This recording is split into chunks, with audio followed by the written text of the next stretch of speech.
क्या आप जानते हैं दुनिया का सबसे महंगा मसाला केसर के बाद अगर कोई है तो वो है वनीला। और सबसे हैरानी की बात यह है कि इसे आप अपने घर में भी उगा सकते हैं। जी हाँ, आज मैं आपको पूरी डिटेल में बताने वाला हूं कि एक आम भारतीय इंसान घर पर वनीला की खेती कैसे शुरू कर सकता है, वो भी बिना बड़े खेत और भारी खर्च के। नमस्कार दोस्तों, स्वागत है आपका हमारे चैनल पर। अगर आप घर बैठे खेती करके पैसा कमाना चाहते हैं तो ये वीडियो आपके लिए बहुत खास होने वाला है। इस वीडियो को अंत तक जरूर देखें क्योंकि मैं आपको वनीला की खेती का A to Z पूरा प्रोसेस बताने वाला हूं। सबसे पहले समझते हैं कि वनीला होता क्या है। वनीला एक तरह का ऑर्किड पौधा होता है, यानी ये कोई आम पौधा नहीं बल्कि एक बेल की तरह बढ़ने वाला पौधा है। इसका इस्तेमाल ice cream, cake, chocolate, cold drinks और यहाँ तक कि परफ्यूम में भी किया जाता है। भारत में इसकी मांग बहुत ज़्यादा है लेकिन उत्पादन बहुत कम होता है। इसी वजह से इसकी कीमत बाजार में 40,000 से 60,000 रुपये प्रति किलो तक पहुँच जाती है। अब बात करते हैं कि क्या भारत में वनीला उगाया जा सकता है या नहीं। तो इसका जवाब है बिल्कुल हाँ। वनीला को उगाने के लिए 20 से 35 डिग्री तापमान सबसे अच्छा रहता है। इसके साथ ही 60 से 80% तक नमी यानी ह्यूमिडिटी होनी चाहिए। इसे सीधी धूप की ज़रूरत नहीं होती बल्कि हल्की छांव में ये बेहतर ग्रो करता है।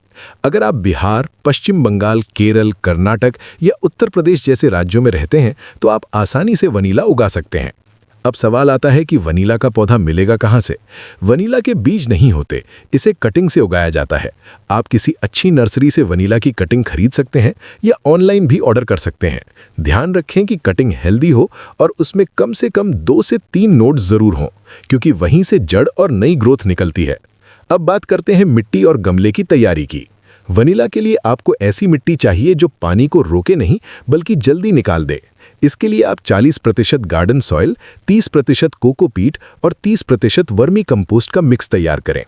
गमले में नीचे छेद होना बहुत ज़रूरी है ताकि पानी जमा ना हो, वरना पौधा सड़ सकता है। अब आते हैं प्लांट लगाने के प्रोसेस पर। वनीला की कटिंग को गमले में लगाते समय ध्यान रखें कि उसके 2 नोड्स मिट्टी के अंदर रहें। इसके बाद उस पौधे को सहारा देने के लिए लकड़ी या पाइप लगा दें, क्योंकि ये एक बेल है और ऊपर की तरफ चढ़ती है। आप इसे किसी दीवार या जाली के सहारे भी चढ़ा सकते हैं। अब बात करते हैं इसकी देखभाल की, जो सबसे ज़रूरी हिस्सा है। वनीला के पौधे को रोज़ हल्का पानी दें, लेकिन ध्यान रखें कि ज़्यादा पानी ना डालें। इसे सीधी धूप से बचाकर रखें और ऐसी जगह रखें जहां हल्की छांव हो। हर 15 दिन में इसमें ऑर्गेनिक खाद जैसे वर्मी कंपोस्ट डालते रहें। अगर आप सही तरीके से देखभाल करेंगे तो 2 से 3 साल के अंदर इसमें फूल आना शुरू हो जाएंगे। अब आता है सबसे महत्वपूर्ण और थोड़ा मेहनत वाला काम, जो है पॉलिनेशन यानी परागण। वनीला के फूल खुद से पॉलिनेट नहीं होते, इसलिए आपको इसे हाथ से करना पड़ता है। जब फूल खिलते हैं तो सुबह 6 बजे से 10 बजे के बीच एक छोटे ब्रश या टूथपिक की मदद से पॉलिनेशन करें। अगर सही तरीके से पॉलिनेशन हो गया तो वहीं से फल बनना शुरू हो जाएगा। पॉलिनेशन के बाद लगभग 8 से 9 महीने में वनीला के फल यानी पॉड्स तैयार हो जाते हैं। इन पॉड्स को तोड़ने के बाद इन्हें एक खास तरीके से सुखाया और प्रोसेस किया जाता है, जिससे इनकी खुशबू और क्वालिटी बढ़ती है। इसके बाद ये बाजार में बेचने के लिए तैयार हो जाते हैं। कमाई की बात करें तो वनीला की कीमत बाजार में 40,000 रुपये प्रति किलो या उससे भी ज़्यादा हो सकती है। अगर आप अपने घर पर 10 से 20 पौधे भी लगा लेते हैं तो धीरे धीरे आप इससे अच्छी खासी कमाई कर सकते हैं। शुरुआत छोटी करें और अनुभव के साथ इसे बढ़ाते जाएं। तो दोस्तों, इस तरह आप घर बैठे वनीला की खेती शुरू कर सकते हैं और एक शानदार इनकम का जरिया बना सकते हैं।